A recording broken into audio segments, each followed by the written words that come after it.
You know we gotta talk, right? Welcome aboard, niggas. Y'all on my shit.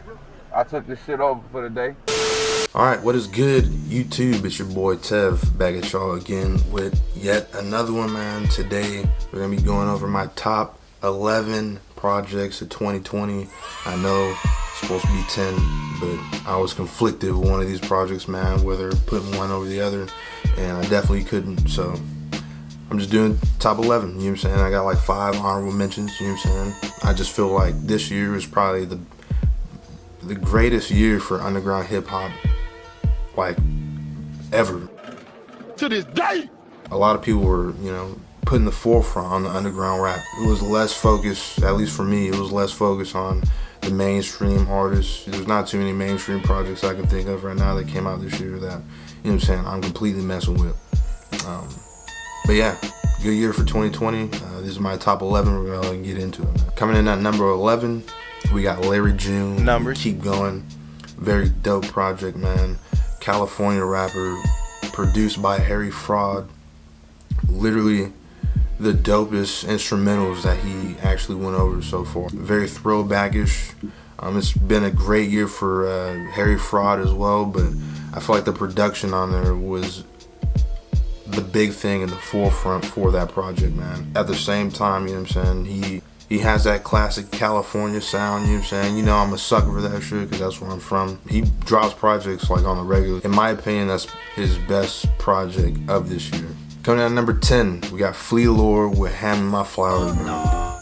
Come on, like, Hand Me My Flowers is probably the dopest project out of all 12 of them. In my opinion, it's the dopest one, man. It's a lot more laid back on the beats, so that way, like, his gritty, grimy voice is more on the forefront, man. He's talking about, you know, like, hand me my flowers, like, while I'm still here, you know what I'm saying? Even in the opening when he's like, yo, I gotta thank you. I'm thanking all the fans. It was just a whole vibe. That whole project was just a straight vibe for me. I'm really messing with that. I can't wait for that to come out on wax. Flealord's dope as hell, dropping 12 projects. Not every one of those 12 projects, you know what I'm saying, hit for me this year, but Hand Me My Flowers is, in all honesty, the standard for me, for Flealord, that he set for this year. Coming in at number 9, we got Stove God Cooks with Reasonable Drought. Come on, bro. There's no denying that that's one of the best projects within this year, man, from the beats produced by Rock Marciano and the way that he comes on with his bars, very gritty, grimy, coke, you know what I'm saying? His name is Stove God Cook, so what else can you really expect from this man? Even down to the part where he has that ticking sound from like a gas stove whenever he's about to spit some shit, is tick, tick, tick, tick, you know? Overall, very dope project. The beats on there were dope. Songs like Rolls Royce, Crosses, I really like that track too. Very dope project, man. That's all I gotta say. Coming in at number 8, we got Rock Marciano with MT Marcy. Bruh, one of the dopest projects that came out. I like the art concept. I like how he basically stripped those drums that he had on his last project, stripped that back and just went back to the basics of what he has brought to the game as an MC. It's just very dope to see the classic Rock Marciano coming out with the no drum songs like 81, where he basically says the different correlations within the number 81. This overall really great project, man. I really love that project a lot. It actually came through at the very end, you know what I'm saying, as it just came out, but you know, it ended up making it on the list. So coming in at number 7, man, we got Conway the Machine from a King to a God. Very dope rollout for that project, I should say. Highly anticipated, as everybody was wondering what he was going to drop after his last project. And he definitely delivered on this, man. From the features, you know what I'm saying, with Dej Loaf, he had Method Man on there. The overall aesthetic, the overall vibe of that project ended up being a tad different, you know what I'm saying? Like, everybody wanted a little bit different from him, which they ended up getting, because the production and everything around it itself, and it sounded a little bit more commercial than a classic Griselda project. There was tracks on there where he was, you know, getting more in depth into, you know, how he was feeling. It hit hard for a lot of people, especially for songs like Front Lines. You know, it came in at a perfect time where he can actually input that song and put that out there during those riots and things of that nature. Forever Dropping Tears, Probably my favorite track that's on there by far, just solely because he's getting more in depth with, you know, the passing of his friends. For this, I would say that it's his best project this year, you know what I'm saying? I would put Lulu up there, but you know, that was just a small EP just to give us a little taste of what was going on. And so was No One Mourns the Wicked. Overall, great album. At number 6, we got Baldi James, Price of Tea in China. Alchemist on here definitely destroys this. This is definitely Alchemist year. But with Baldi James, that mix, it finally came into light on why Baldi was, you know, getting mentioned a lot, you know what I'm saying? It just feel like he just needed the right direction and the right production, which ended up being The Alchemist. The production on here is top notch, and just the way that Baldi James just goes through with his flows, and the way that he's more laid back while he's rapping, but at the same time he says like the hardest shit. The more you sweat in training, the less you bleed in combat. I'm like bro, like right off the rip of the song, and you get that throughout this entire project, you know what I'm saying? Very dope project. Glad The Alchemist actually started having spotlight as far as producers go. I feel like this is a very big, heavy production year as far as spotlight. Very great project. Next, we got Westside Gunn, Pray for Paris. Came out earlier this year. Very dope. Just the whole aesthetic, the whole art theme, even the opening where it's like a bidding on an art piece, you know what I'm saying? Like, this whole entire project has a little bit of a different sound, you know what I'm saying? He has great features on there, from Tyler the Creator, Joey Badass, which I literally never thought in my life that I would sit here and hear a Joey Badass, Tyler the Creator, and Westside Gunn all on one track. Great sound, you know what I'm saying? Even at the end, it's very artsy with the tap dancing, things of that nature. Just, he knows how to mesh grimy and fly and art. That's why he's the fly god, you know what I'm saying? He knows how to mesh all those things all in one and make such a dope project. Next, we got Freddy Gibbs and The Alchemist once again with Alfredo.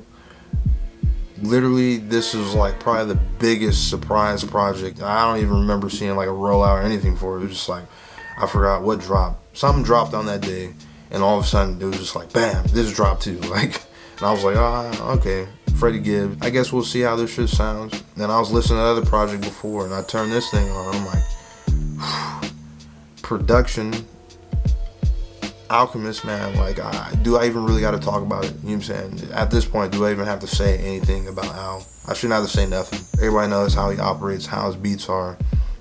Freddie Gibbs and him literally make one of the, I don't know how he does it, you know what I'm saying? Because first is with Madlib, now he's with Al. It's like, bro, you should probably do like a Madlib and fucking Alchemist project. You literally found like your perfect sound, you know what I'm saying? Alchemist is literally your go-to, Freddy. Like, this project, hands down, was, you know, one of the best that there was. So kudos to you making it onto the Grammy nominees, you know what I'm saying? So yeah, really hope you win, because, you know, the underground scene really needs stuff like that.